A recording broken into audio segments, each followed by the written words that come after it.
Vai passar o medo, a angústia, a insegurança. Vai ficar para trás a saudade do abraço apertado, do almoço em família, do happy hour com os amigos. As coisas ainda estão fora de lugar. Viva o agora. Diga que ama. Pergunte se está tudo bem. Olhe com carinho que mantém a cidade em segurança. Fique em casa, se puder. Respire. Trabalhe. É hora de pensarmos no todo. Somos o país que não desiste até o último segundo da prorrogação. E juntos daremos a volta por cima.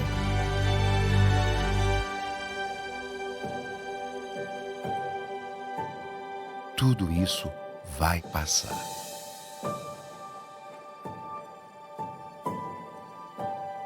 Enquanto não passa, conheça o novo jeito Quali de ajudar. Bom dia a todos. Estaremos dando início ao primeiro Congresso Digital Covid-19, repercussões jurídicas e sociais da pandemia.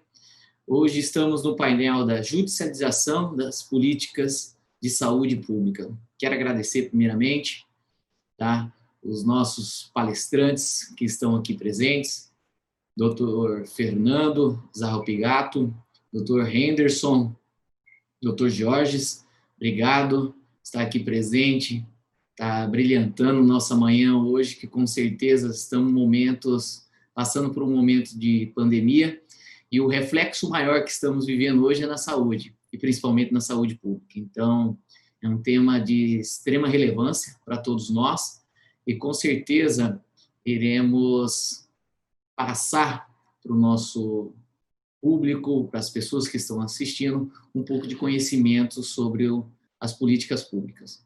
Daremos início agora, com o Dr. Fernando Zarropigato.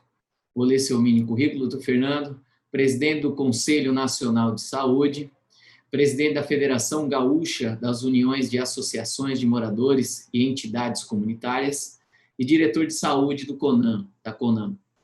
Dr. Fernando, fica à vontade, Temos um tempo de 20 minutos para o senhor estar explanando para nós um pouco sobre o Conselho Nacional de Saúde, um pouco que vocês estão lidando dentro da saúde em âmbito nacional.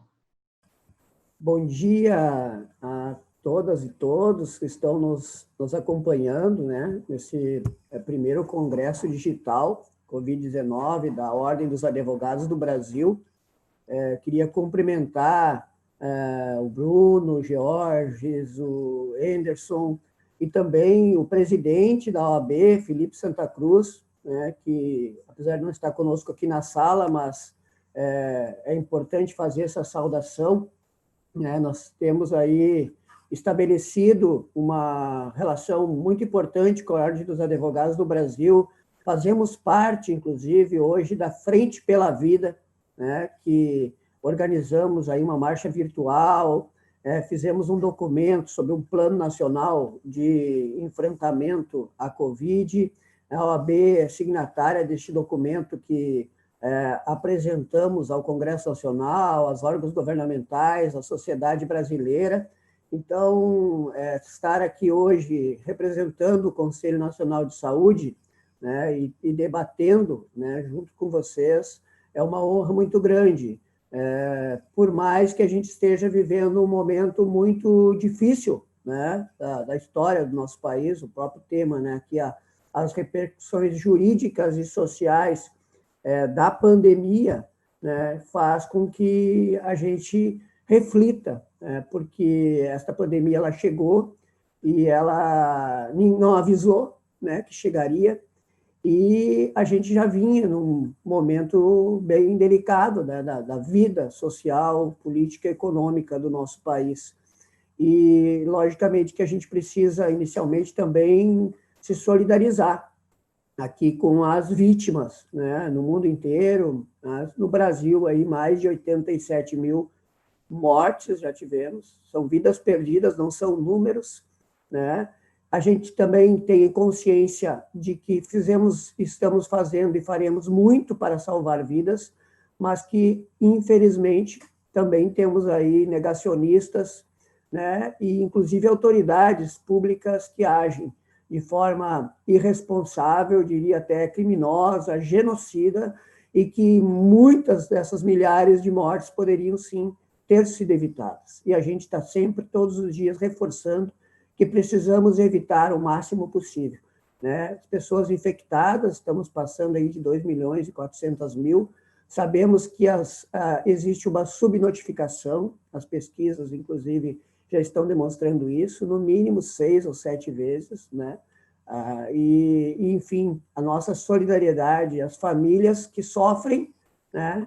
E a gente, às vezes, recebe as notícias de pessoas próximas, de amigos, né, que partiram, e o sofrimento que as famílias vivem, como em qualquer doença, mas especialmente esta, que ainda não tem um remédio, que ainda não tem uma vacina, né, e que a forma da gente poder combater, né, é uma forma de prevenção, né? E aí é um velho ditado, né, que a gente sempre ouviu, que é melhor prevenir do que remediar, mas mesmo assim a gente sabe que às vezes, né, este próprio ditado sábio não é levado em consideração. Então a gente precisa aí trazer a nossa solidariedade.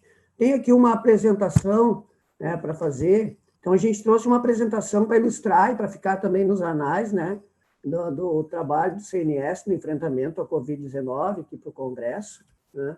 Então, o Conselho Nacional de Saúde, né, que é um órgão vinculado, né, ao Ministério da Saúde, né, porém, ele tem autonomia nas suas decisões, né, ele é composto por representação de entidades e movimentos de usuários, né, também profissionais de saúde, gestores e prestadores de serviço, né? Temos uma presidência, temos uma mesa diretora, né?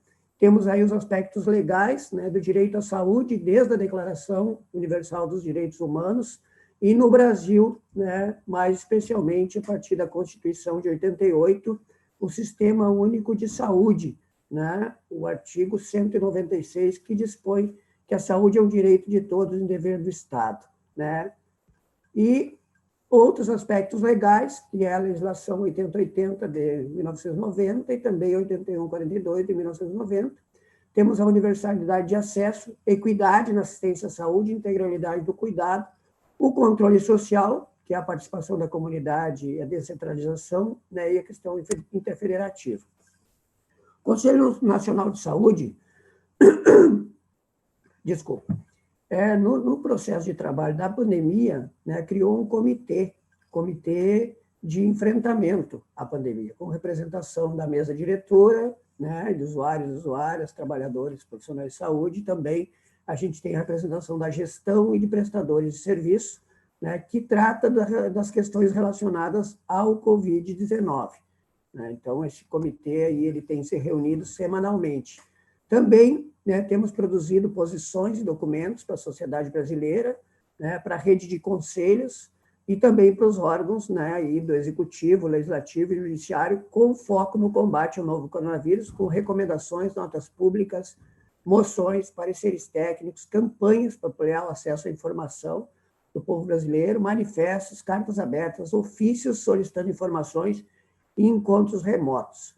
A gente, desde antes de chegar a pandemia, né, desde janeiro, a gente tem reunido com autoridades, quando antes, né, de termos o isolamento social. Então, janeiro, fevereiro, tivemos várias atividades. Aqui são algumas fotos com a Secretaria de Vigilância e Saúde, com a OPAS, com a Fiocruz. A nossa reunião do início do mês de fevereiro, a pauta prioritária foi o enfrentamento à Covid-19, com a presença da representação do Secretário Nacional da Vigilância e Saúde e a representação também da OPAS e da Fiocruz. Os encontros remotos que a gente tem feito, inclusive com os conselhos estaduais de saúde, fizemos por região, 5 encontros regionais para alinhar, enfim, as estratégias de fortalecimento do controle social.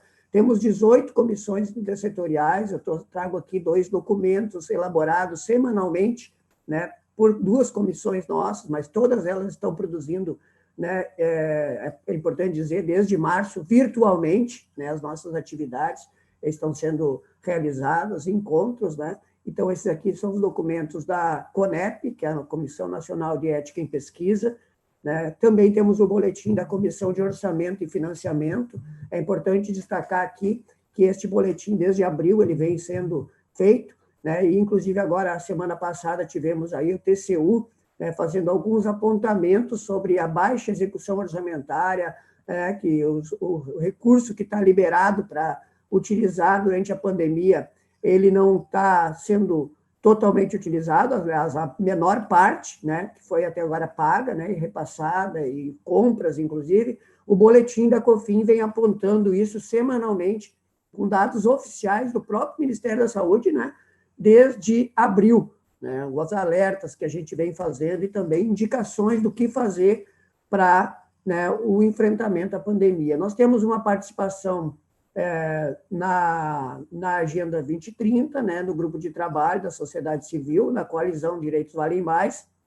e estamos aí na campanha para acabar com o teto de gastos, né, e o Conselho Nacional de Saúde ele foi aceito como amicus curiae, né, pelo Supremo Tribunal Federal, né, para 3 ações diretas de inconstitucionalidade. Já tínhamos, né, uma outra ação direta de inconstitucionalidade da Emenda Constitucional 95, né, desde depois, logo após ela ter sido aprovada, foi aprovada em 2016, 2017 entrou uma ação de constitucionalidade e o Conselho virou amicus curiae. Agora, novamente, né, somos, né, amicus curiae dessas ações diretas de inconstitucionalidade que estão com a ministra Rosa Weber, relatora, né, que chamou, inclusive, né, as autoridades a se manifestarem. Esperamos que agora, na volta do Supremo, em agosto, tivemos uma audiência com o ministro Dias Toffoli no início do ano passado, onde pedimos que fosse pautada aquela ação direta de inconstitucionalidade lá atrás. Agora, juntadas essas outras ações,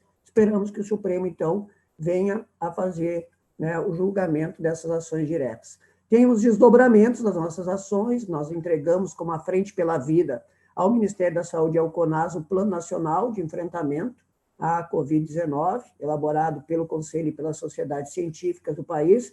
Participamos de seminário na Câmara dos Deputados, né, que cobra a ANS sobre exames sorológicos. A importância da ciência e da pesquisa, nós reforçamos, alertamos para o represamento de recursos para os estados e municípios, né, sobre o impacto da pandemia para pessoas com doenças crônicas e patologias, também sobre a questão do machismo e o racismo, né, que resulta da idade das mulheres do Brasil, as fake news, que pode agravar ainda mais a pandemia no Brasil, né, que a pandemia ela se soma aos problemas já enfrentados pelos povos indígenas e outros segmentos sociais, a intensificação no enfrentamento à violência doméstica também, alertamos para isso. O STF determina que o governo federal cumpra as medidas de proteção de indígenas durante a pandemia, então isso se somou ao que a gente já vinha alertando, né, e também reafirmamos a importância da atenção primária para vencer a pandemia, né, e alertar a necessidade da continuidade das ações com segmentos discriminados e em situação de vulnerabilidade. O CNS também defende a fila única de leitos, né, nós participamos da campanha Leitos para Todos, criticamos a retirada do documento técnico sobre saúde sexual e reprodutiva das mulheres, repudiamos a troca de atividades presenciais por atividades virtuais durante estágio de graduação em saúde, né, e sobre a judicialização, né, no Brasil, né, o direito à saúde pública é uma conquista recente.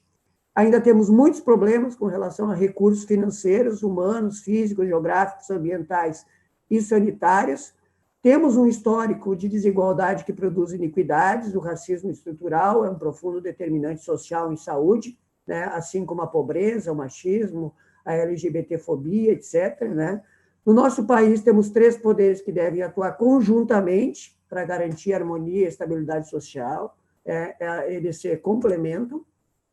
A população tem direito de reivindicar, principalmente o que está assegurado em lei. Controle social e o protagonismo da sociedade civil vem ampliando a visibilidade e acumulando força representativa perante a sociedade, buscando os instrumentos legais, né, para exercer a sua cidadania. A judicialização é um direito facultativo, né, tem sido bastante utilizado, porque existem muitos fossos de acesso, né, nos diferentes Brasis. Nos últimos anos, ganhamos muito com o fortalecimento dos órgãos de controle e fiscalização, mas ainda existe muita burocracia, precisamos consolidar, né, melhor a nossa jovem democracia. A pandemia desnudou as inúmeras desigualdades que temos no país, né, e que devemos cuidar de forma intersetorial e transversal. O Brasil deve ampliar investimentos na ciência e na pesquisa, principalmente nas universidades públicas, para garantir tecnologia, né, para fortalecer a nossa soberania e também a importância da revogação da Emenda Constitucional 95. Eu sei que é um pouco tempo para a gente poder expor aqui todas as nossas atividades, né, mas queria pedir que as pessoas pudessem acompanhar, né, no site do Conselho Nacional de Saúde todas as informações, inclusive do que eu falei aqui resumidamente, e aquilo que eu não pude falar por conta do tempo, né? Enfim, temos vários veículos aí de comunicação, né, onde as pessoas podem buscar as melhores informações. Também queria dizer que, me preparando aqui para poder participar, né, desse congresso, deste painel, eu fui atrás, né, de alguns materiais, né, que o Conselho Nacional de Saúde produziu no último período, né? Peguei um documento sobre a judicialização na saúde, quando o Conselho Nacional, em 2017, participou de uma audiência pública no Conselho Nacional de Justiça, né, onde o objetivo era aprimorar o trabalho da justiça. Naquela oportunidade, a presidenta, a ministra Carmen Lúcia, né, todas as discussões já giravam em torno desta questão da judicialização, que começava a aumentar. E as próprias associações de pacientes de doenças raras solicitaram discussões públicas sobre esta questão do aperfeiçoamento do trabalho da justiça no que diz respeito ao acesso, né, ao direito à saúde. E, naquela oportunidade, o nosso, então, presidente do Conselho Nacional de Saúde, o Ronald Santos, ele falou, né, naquela atividade, onde ele destacou, né, a importância, lá desde 1986, da 8ª Conferência Nacional de Saúde, onde a população brasileira começou a atuar mais diretamente, né, nas decisões, inclusive a própria questão de 88, das conquistas constitucionais, né, foram a partir da luta pela abertura democrática no nosso país, né, e que um dos maiores problemas que a gente vinha enfrentando no período pós-Constituição é que o nosso SUS ele foi pensado para ser, né, aprimorado todos os dias, né, aprimorado pela legislação, aprimorado na prática, né, e chegar a todas as pessoas. E nós tivemos muitas conquistas nesse período, muitas conquistas. O SUS, ele não é só o acesso a uma unidade de saúde, a uma vacina, né? O SUS, ele está no alimento que a gente ingere, na água que a gente bebe, no ar que a gente respira, né? Porém, tem alguns gargalos e alguns problemas que são muito graves, né? Principalmente porque a gente sabe que o financiamento do próprio Sistema Único de Saúde, e a gente sabe também que existe, inclusive, às vezes, má aplicação de recurso público, e a gente, o controle social, ele deve servir também para fiscalizar, né? É uma das atribuições dos conselhos, a fiscalização, né? Mas, certo, mas... que nós temos 3 minutos. Ótimo, obrigado. Conforme foi combinado, né? O tempo que ia ser avisado para poder a gente concluir. Então, vamos lá, para a conclusão.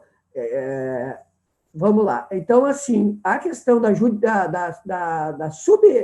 subfinanciamento do Conselho da Saúde Pública em nosso país é um problema, né? É um problema que não é de hoje. Então, sempre faltou recursos para a gente ter o SUS conforme ele foi sonhado, preconizado, aquele SUS que a gente, né, desenhou na Constituição Federal de 88. Porém, tem várias questões, né, que se agravaram no último período, principalmente depois de 2016, quando a gente teve a Emenda Constitucional 95. Não é por acaso que a gente, na nossa apresentação, a gente destacou essa questão da inconstitucionalidade da Emenda Constitucional 95, né? Quando a ministra Rosa Weber faz o questionamento agora, né, a partir das ações diretas de constitucionalidade, qual a implicação que a Emenda Constitucional 95 tem no enfrentamento à pandemia, ela justamente ela traz à luz, né, aquilo que a gente já vinha avisando. Nós chamamos a emenda constitucional 95 de emenda da morte, porque a gente sabia que a retirada de recursos, né, e já foram mais de 22 bilhões de reais retirados da saúde pública, né, fora as outras áreas sociais que também teve retirada de recursos, e a gente sabe que isso também gera o quê? Eu represento o movimento comunitário, né, no Conselho Nacional de Saúde, presido uma federação. Nas associações de moradores, os principais debates são esses. Aumenta a fila para conseguir uma ficha de atendimento, para conseguir uma consulta, para conseguir um exame, para conseguir um remédio, para ter acesso a uma cirurgia. Então, isso faz com que as pessoas recorram ao quê? A um direito, que é a questão da justiça. Então, a gente precisa, assim, cada vez mais tratar desse tema, mas queremos aqui conclamar, né, a OAB e a todas as pessoas que estão nos assistindo, participando conosco, e nossos colegas aqui também de debate, para nós intensificarmos a nossa luta pela revogação da emenda constitucional 95, né, principalmente a partir das ações diretas que estão no Supremo Tribunal Federal. Muito obrigado pela oportunidade do Conselho Nacional de Saúde estar aqui participando deste importante congresso. Fernando, nós que agradecemos, tá, essa oportunidade de disponibilizar o seu tempo para estar aqui explicando para a gente o papel grandioso que hoje o Conselho Nacional de Saúde tem se comportado perante a pandemia. Muito obrigado, doutor Fernando. Passo agora as palavras para o doutor Georges. Ele é mestre e doutor em Direito pela Panificadora Universidade Católica de São Paulo, PUC São Paulo, professor de Processo Civil da PUC São Paulo e do Programa de Mestrado e Doutorado em Direito Constitucional do Instituto Brasilense de Direito Público, IDP, do Distrito Federal. Doutor Jorge, muito obrigado também de estar aqui conosco. É uma grande honra, tá? A gente sabe da disponibilidade que é hoje de pegar um pouco do tempo para demonstrar o conhecimento. Igual eu estava verificando ontem, nós não estamos só no Brasil. Eu estava verificando o mapa mundi, onde esse congresso está pegando. Ele está na Ásia, está na Europa, está em todos os continentes. Então, isso aqui é muito para brilhantar mesmo a esfera mundial. E, com certeza, cada ponto do mundo vai estar recebendo esse conhecimento. Então, Jorge, muito obrigado por ter disponibilizado esse tempo para estar conosco aqui hoje pela manhã. Fica à vontade, tá? Para estar falando um pouco para nós. Bom, primeiro, agora um bom dia oficial. É uma satisfação participar desse evento grandioso da OAB, esse congresso online. Muito obrigado, Bruno. Uma satisfação estar ao lado do Fernando, que eu corroboro a belíssima apresentação que ele fez agora para nós, e ao lado do meu querido amigo Henderson, que, além de ser um dos grandes especialistas sobre esse tema, né, é um grande editor, para quem não conhece. Então, fica aí minha dupla admiração pelas duas funções de jurista e editor, e cumprimentar todo o público que está nos acompanhando. A minha explanação, eu vou tentar dar uma outra luz à ideia de judicialização da saúde. Eu acompanho o tema de judicialização da saúde, de políticas públicas, né? Eu acompanho essa temática. Eu vou fazer a minha exposição a partir de, vamos dizer assim, de 3 palavras, né? São umas 3 partes. A primeira é a judicialização. Judicialização da saúde no Brasil, ela é um problema complexo, grave, antes da pandemia, e que em diversos aspectos se acentua na pandemia. Toda judicialização, ela é contingencial. A judicialização, ela decorre e ela não vai acabar a curto nem a médio prazo. Ela decorre na medida em que as pessoas precisam se socorrer, e o SUS, que talvez seja um dos grandes legados da nossa Constituição para o nosso processo civilizatório, por diversos problemas já narrados pelo Fernando, ele não dá conta, e você tem a saúde suplementar, né? E aí você tem um problema de uma contingência de população pobre no Brasil que não pode fazer uso da saúde suplementar. Então, juridicamente, o problema da judicialização da saúde é contingencial. Enquanto a gente tiver, né, a disparidade social que a gente tem no Brasil, com todas as nuances e outros problemas, com cortes orçamentários para o SUS, etc., a judicialização é inexorável. Ela ocorre e vai continuar por um bom tempo. O problema é a gente começar a olhar os riscos dessa judicialização e como tratá-la. Uma das visões, um primeiro ponto que eu queria trazer aqui, é um risco dessa judicialização trazer uma desregulamentação relevante nessa temática. Eu traria um conceito que os americanos usam muito, chamado administrative state, né? Vermeer e outros autores, eles vão trabalhar uma seguinte perspectiva. Eles olham o executivo, por exemplo, e ele diz assim, o executivo, na verdade, ele tem ele seria dois poderes em um só. Ele tem o poder político, aquele que é eleito e governa por políticas, etc. Mas você tem o corpo técnico estrutural desse administrative state, composto por agências reguladoras e outros órgãos, que é um corpo não eleito, né? Um corpo, quanto mais técnico ele for, melhor. E aí, o que eles dizem? Eles dizem assim, olha, nas últimas décadas, nós começamos a olhar o Império do Direito, confundindo o Império do Direito com o Império dos Tribunais, como se fossem sinônimos. E a gente tem que perceber, eles dizem, né, que há uma regulamentação de temas chaves por uma sociedade, como saúde, energia, transporte, que não estão nos tribunais, estão em outros órgãos de regulamentação. E quando eu judicializo certos temas, o judiciário tem que tomar muito cuidado com o teste de universalização, ou, se quiser, com os consequencialismo normativo, que agora está positivado na Lei de Introdução às Normas do Direito Brasileiro, do artigo 20 ao 30, de como a decisão dele pode repercutir na regulamentação desse setor. Então, vou dar alguns exemplos. Por exemplo, na pandemia, a gente percebeu alguns riscos desses. Liminares judiciais para apreender respiradores, busca e apreensão de determinados equipamentos. A questão é, imagine se todos os juízes do Brasil determinassem esse tipo de medida. Seria possível, com essa judicialização, uma ação coordenada para combater a pandemia? Provavelmente não.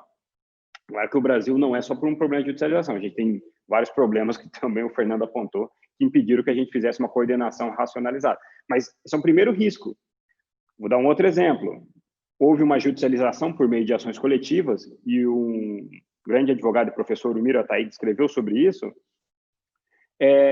em que pediu-se uma liminar para que o poder, que a saúde suplementar internasse mesmo novos usuários que ainda não tivessem atingido o plano de carência, o período de carência, perdão. A liminar foi dada sem ouvir ninguém, e ela contemplou, inclusive, usuários que não tinham contratado o plano de saúde para internação. Veja, eu concordo com a ideia da fila única, mas estou dizendo, essa judicialização, olha como que ela pode trazer um risco. Ela pode, primeiro, ela impunha a saúde suplementar, algo que não havia sido contratado, e, a depender de como ela fosse implementada em um determinado momento, você corria o risco de usuários que têm plano há 10 anos ficarem sem o atendimento, porque a liminar contemplou usuários que não tinham plano de carência.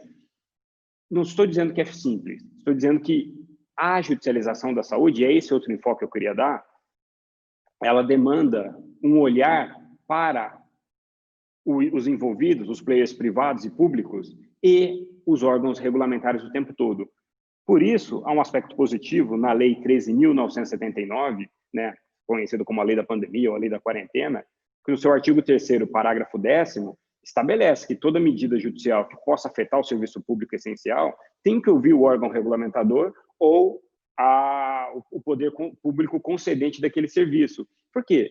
Porque antes de se dar uma liminar com um impacto gigantesco desse, é importante ouvir todos os agentes envolvidos, principalmente os agentes regulamentares sobre o tema. Mesmo a questão sobre uma fila única ou a requisição de leitos. A lei permite requisição de leitos, é algo fundamental que seja feito. Mas não pode ser feito, o agente público ele não pode deixar para quando ficasse no pior cenário, ir lá e requisitar de forma unilateral os leitos para pagar uma indenização no futuro.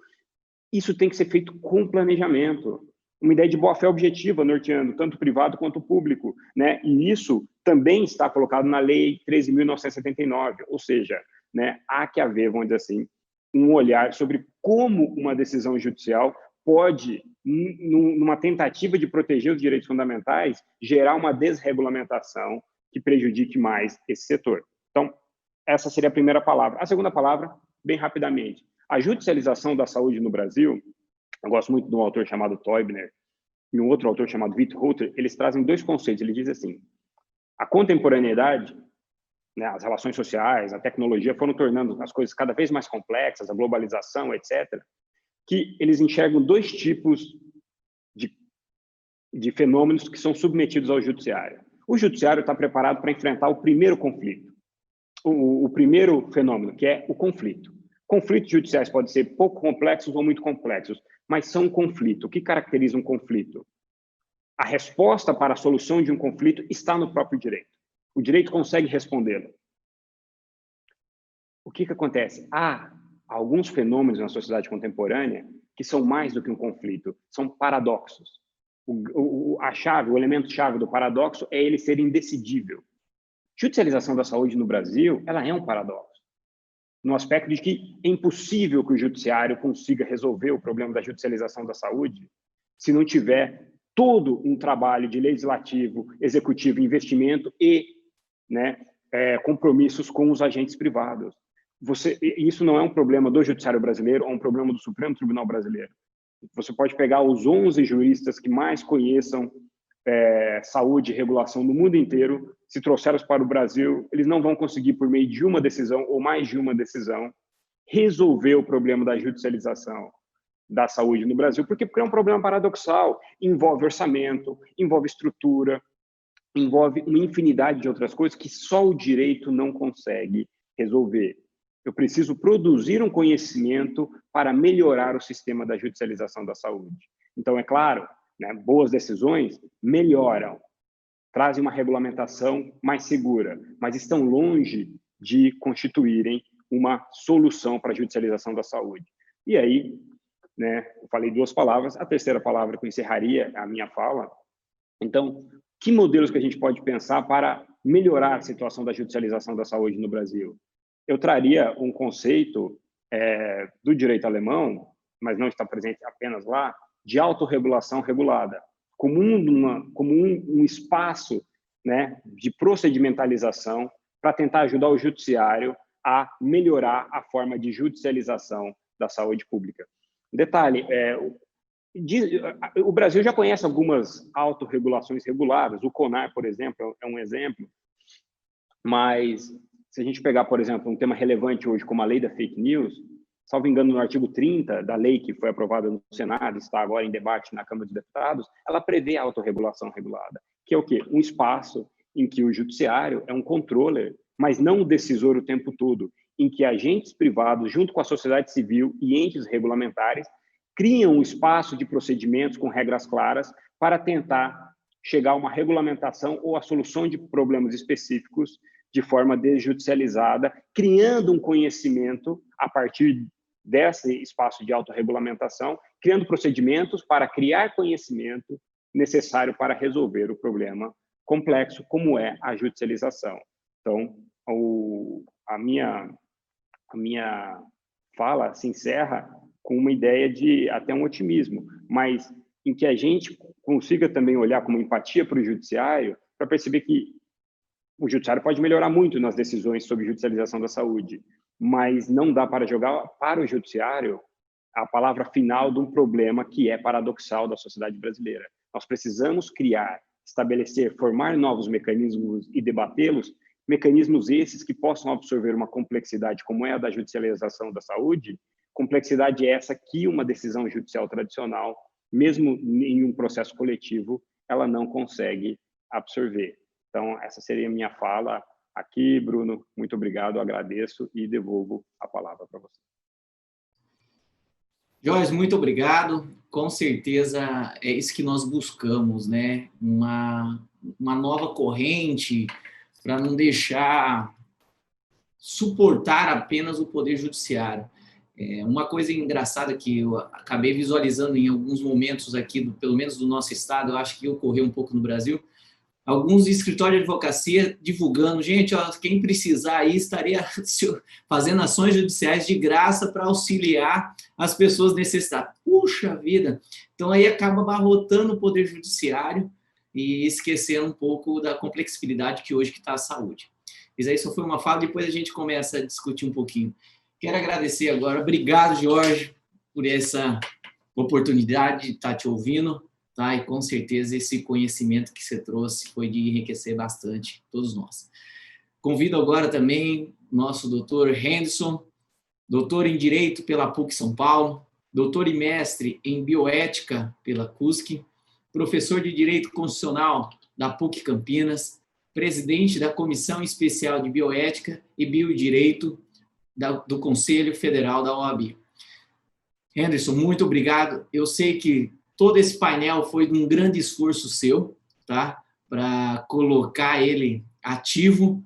Então, parabéns, tá? Não poderia esse congresso digital sem ter esse painel. E isso daí, eu quero parabenizá-lo pelo seu esforço junto com o nosso presidente, Felipe Santa Cruz, que te oportunizou, junto com o Rony, encaixar e colocar esse tema de grande importância. Obrigado, Henderson. Esteja à vontade aí para estar falando um pouco para nós. Muito obrigado, Bruno, nosso querido diretor da ESA, do glorioso estado do Mato Grosso, onde tenho tantos amigos. Muito obrigado pelas suas gentis palavras. Eu quero também, neste momento, agradecer também a presença do Dr. Fernando.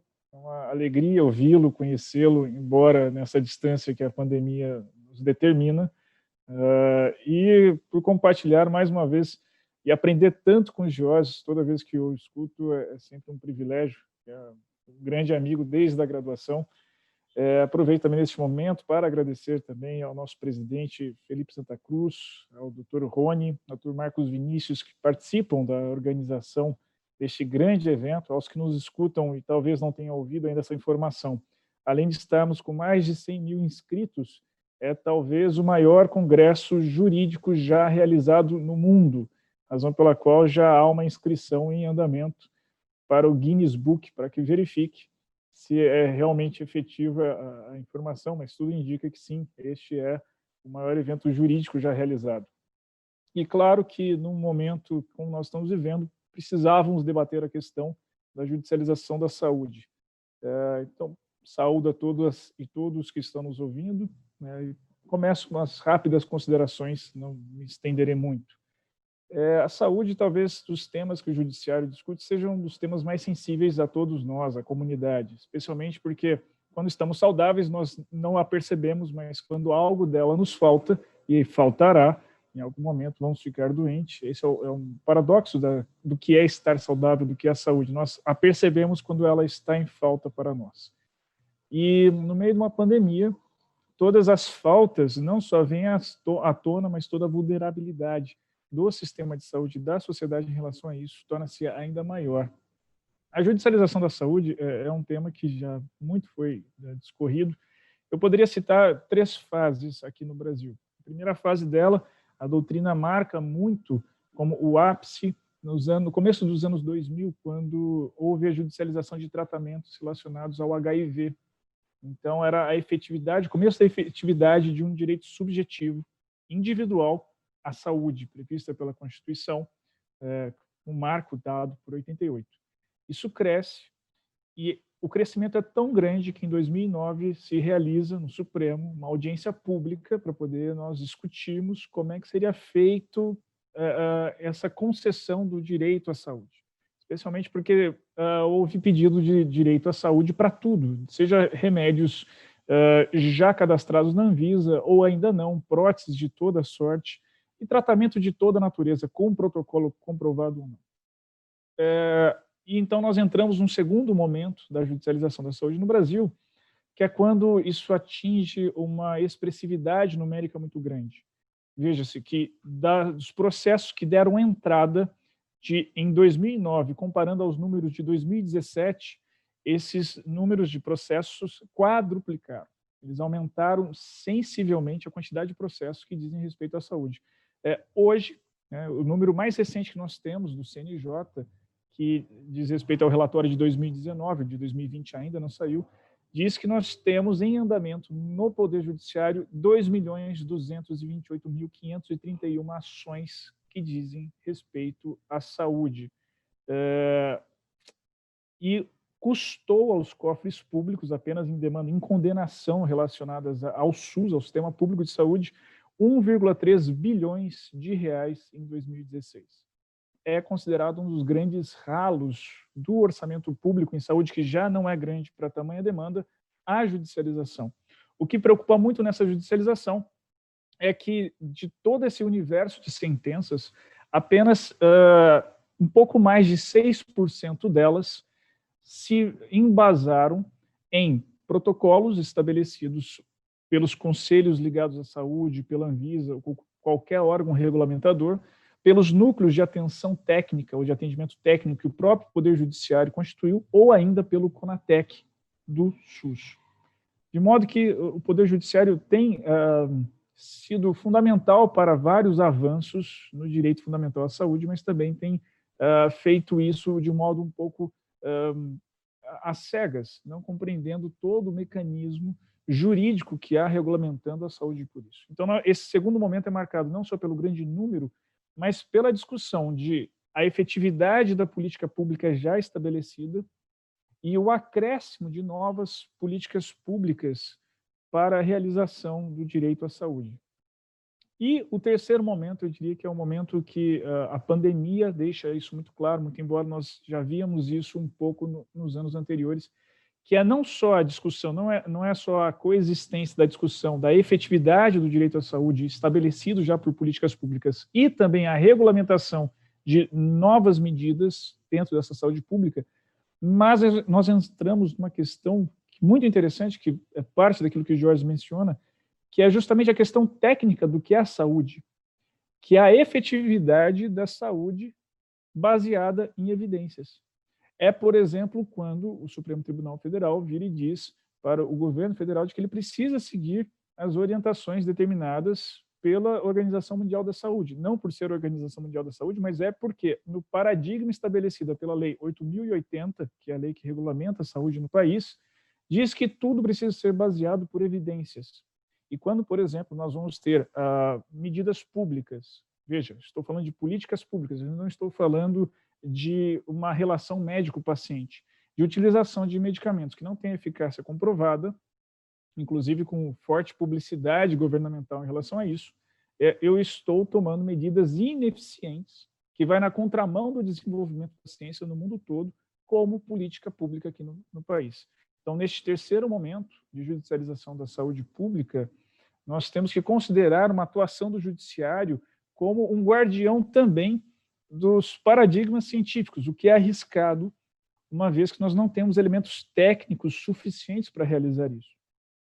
Me faz crer, dentro do que Jorge também já mencionava, que o judiciário ele precisa criar novos instrumentos de resolução de conflitos aqui, uma proceduralização judicial, seja pela autorregulamentação regulamentada, que Jorge mencionava, um espaço, seja por novos espaços de diálogo para encontrarmos uma resposta.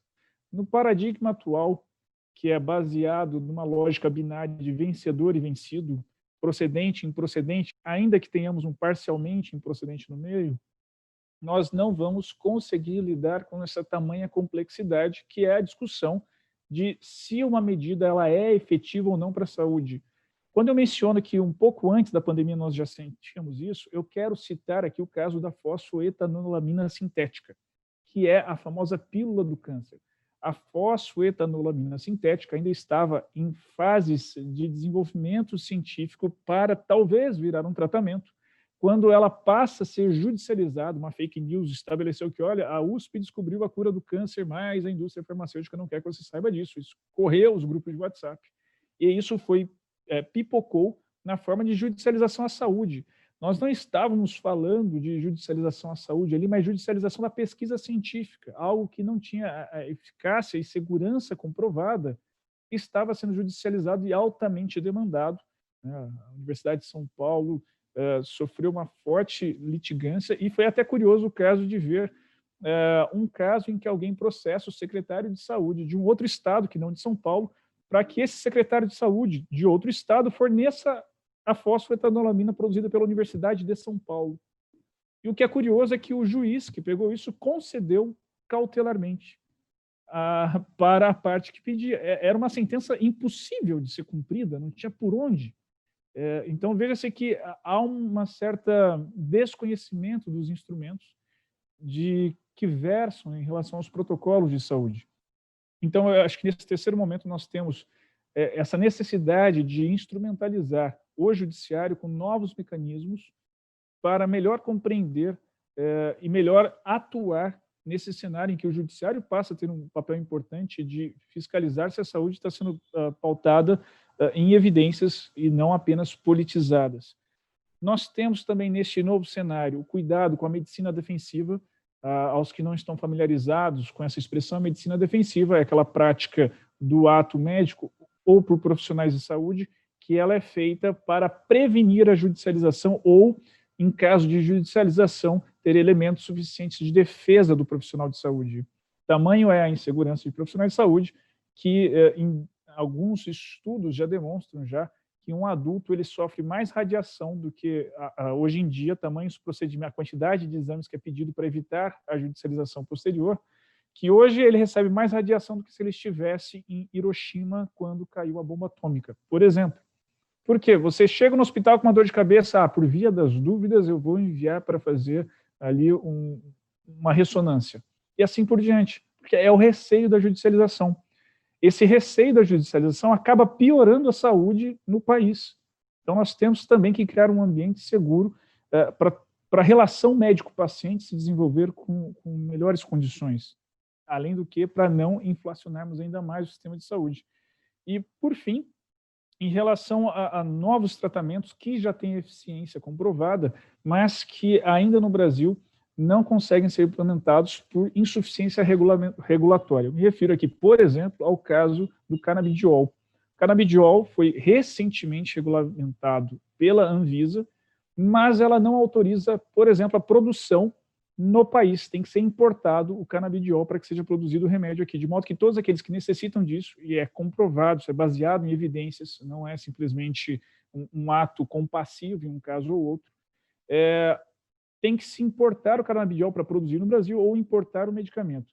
Num momento de crise em que o dólar e o euro estão nas alturas, torna-se, portanto, impeditivo o acesso ao tratamento para esses pacientes.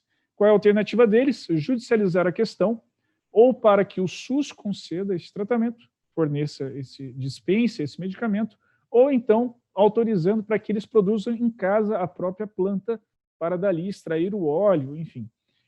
Isso gera algumas inseguranças jurídicas no país, justamente por uma insuficiência regulatória, quando a Anvisa já poderia ter regulamentado essa situação e o Brasil poderia estar produzindo, seja por empresas públicas ou ainda pela própria indústria farmacêutica, o seu próprio medicamento com meios já comprovados. Estou aqui citando apenas a questão do canabidiol, dentre diversas outras que poderia citar por uma questão de resumir o tempo.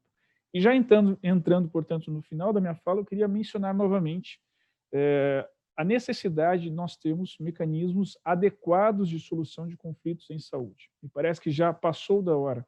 Nós temos algumas iniciativas locais, como, por exemplo, o SUS Media, em que faz uma mediação do SUS antes de um litígio, que já existe em alguns estados, mas são iniciativas muito pontuais.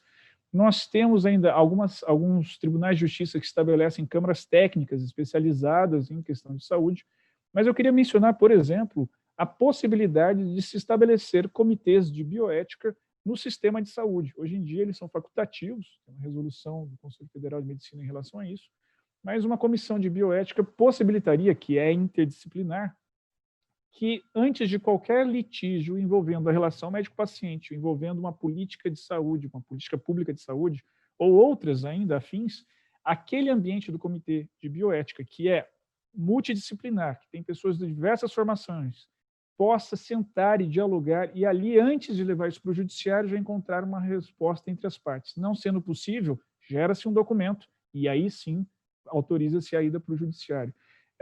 Isso tem sido realizado em diversos países com muito sucesso, não só pela redução da litigiosidade, o custo da litigiosidade também aos cofres públicos, mas também pela melhor satisfação e rapidez, porque as partes encontram, quando com necessidade, sente-se necessidade ou a efetividade do direito à saúde, ou então de uma nova atuação, ou então mesmo a questão de erro médico em si, que haja ali um conflito com os profissionais de saúde que estejam envolvidos naquela relação médico-paciente, que isso seja resolvido de modo a preservar o vínculo, preservar a confiança no sistema, a responder rapidamente e sem levar isso para o judiciário, que ainda opera na lógica vencedor e vencido, que ainda não tem todo o aparato técnico para lidar com a complexidade que é conversar, que é resolver problemas de saúde. Parece-me que, dentre outras propostas, essa seria uma boa alternativa para nós não apenas reduzirmos a litigiosidade em saúde no país, mas também melhorar a qualidade das respostas dadas pelas instituições ao problema de saúde no país em que os cidadãos estão demandando. Eu termino agradecendo a oportunidade que o Conselho Federal nos dá, criando esse painel para discutirmos essa questão, convidando a todas e todos que me escutem para que conheçam as atividades também da Comissão Especial de Bioética e Biodireito do Conselho Federal da OAB. Está à disposição para nós dialogarmos, para nós conversarmos, criarmos pontes, também tomarmos medidas conjuntas naquilo que é possível em tempos tão difíceis e necessários de diálogo. Muito obrigado. Edson, Henderson, muito obrigado, tá? Eu que agradeço. Assim, com certeza foi um painel de muito conhecimento, tá? Engrandecedor sobre o tema.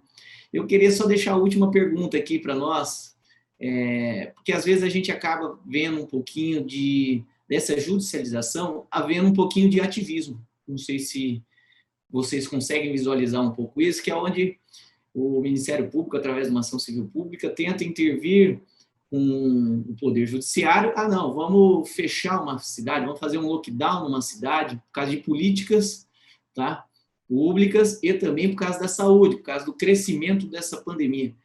Essa influência, essa judicialização também é visualizada um pouco nesse aspecto. Eu gostaria de ouvir um pouco dos três sobre esses reflexos que a gente está vendo também nessa judicialização. Não só requerer leitos, não só requerer medicamentos, mas também requerer também que uma coletividade, uma população daquele município também se feche, se resguarde através do poder do judiciário e não do poder público, né? Se vamos na ordem, eu posso falar. Nós temos posições do próprio Conselho Nacional de Saúde e nas orientações que a gente faz, inclusive a rede de conselhos que eu citei na apresentação, né, de, primeiro, que os conselhos participem das decisões, né? Então, por exemplo, a nível nacional, nós não participamos do COI.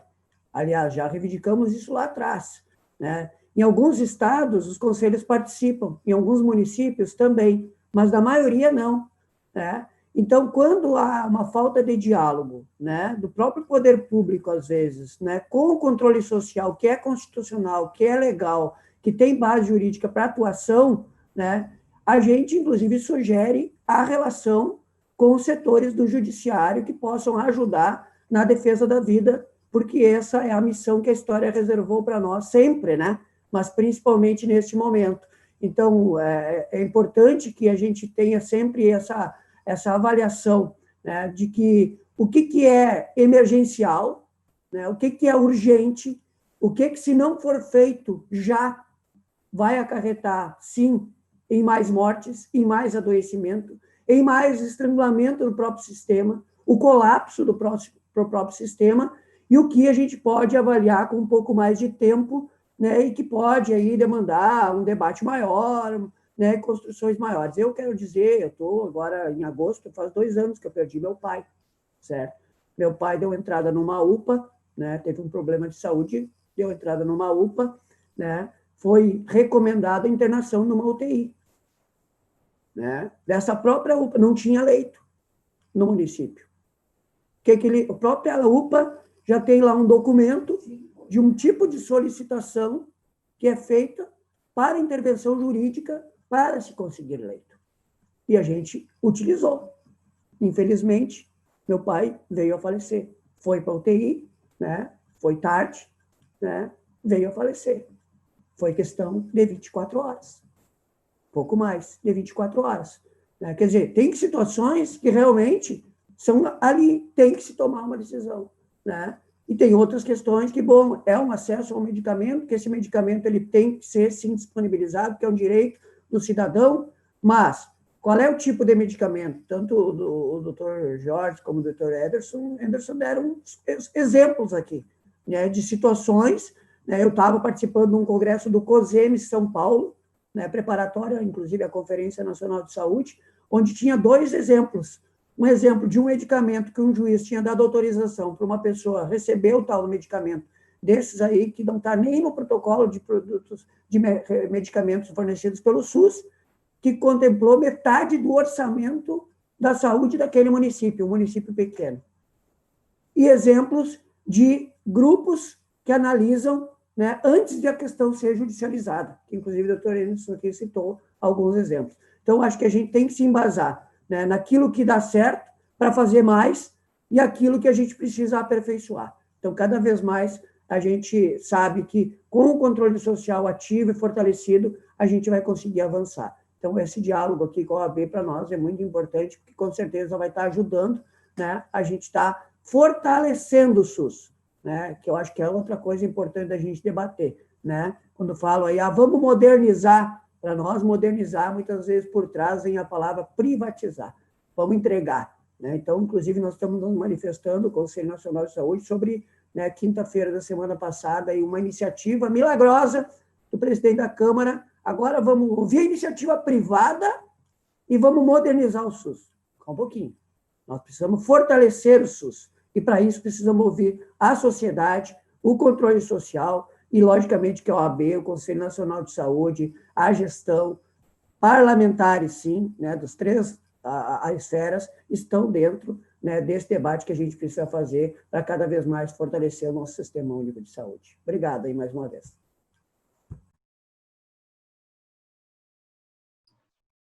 Bruno, não sei se a gente vai ter tempo. Só um minuto, Jorge. Não, então, basicamente... Pode falar, aí eu finalizo. Não, basicamente, eu concordo com a tua preocupação. Quando a gente fala de uma ação individual, o risco é muito menor, mas quando a gente pensa em ações coletivas ou determinação de lockdown, há um real risco de ativismo judicial. Por exemplo, por tudo que eu li, me parece que o lockdown é uma medida importante, porém, eu discordo profundamente de que ela possa ser determinada por um juiz. Basicamente porque não é uma solução que está no direito. Eu imagino, no mundo ideal, um político amparado por um conjunto de especialistas organizando logística, transporte, segurança, alimentação e uma infinidade de outros fatores. Ele organiza, planeja e determina um lockdown, por exemplo. Um juiz, ele não tem, por melhor que seja o juiz, ele não tem esse ferramental para poder agir assim. Então, se der certo ou der errado, é pura contingência, porque você tem chance de dar errado ou chance de dar certo. Então, esse, por exemplo, é um risco, né? E o que eu vi no Brasil foi uma transferência do peso político do lockdown de políticos para juízes, o que é muito lamentável. É uma pena que a gente tenha passado por isso. Obrigado, Bruno. Muito obrigado, era isso. Obrigado, Fernando. Obrigado, Henderson. Obrigado, Jorge. Era isso mesmo. Eu acredito que o painel, o tempo que nós temos reduzido, mas conseguimos passar grandes conhecimentos. Então, é o que nós estamos vivendo e que nós temos uma perspectiva. Nós não sabemos se é de imediato ou não, né, essa perspectiva nossa de resolução, mas quero agradecer muito, tá? Muito obrigado por estar aqui presente com todos vocês. Falar igual eu falo, é uma gratidão, Henderson, te conhecer, Georges, Fernando, são pessoas que eu acredito que eu não conheceria, talvez, né? Mas eu tive essa oportunidade nesse momento. Então, muito obrigado, tá? Tenham todos um bom dia e vamos na luta, né? Vamos na luta e, com certeza, o poder público, o poder judiciário, eles têm que se comunicar. Eu acredito que isso tem que se envolver e tem que finalizar. Henderson, se quiser finalizar, eu deixo... Abraços. Agradeço a todos pela presença, por terem acompanhado esse painel. Espero que o debate tenha enriquecido também um pouco mais o debate nacional. E vamos resistir, vamos passar por essa e vamos continuar construindo essa grande nação que é o país. Um abraço, ou abraços, como diz o professor Fernando. Nos vemos em breve, espero que pessoalmente. Valeu, pessoal. Até logo, um abraço a todos. Bom dia.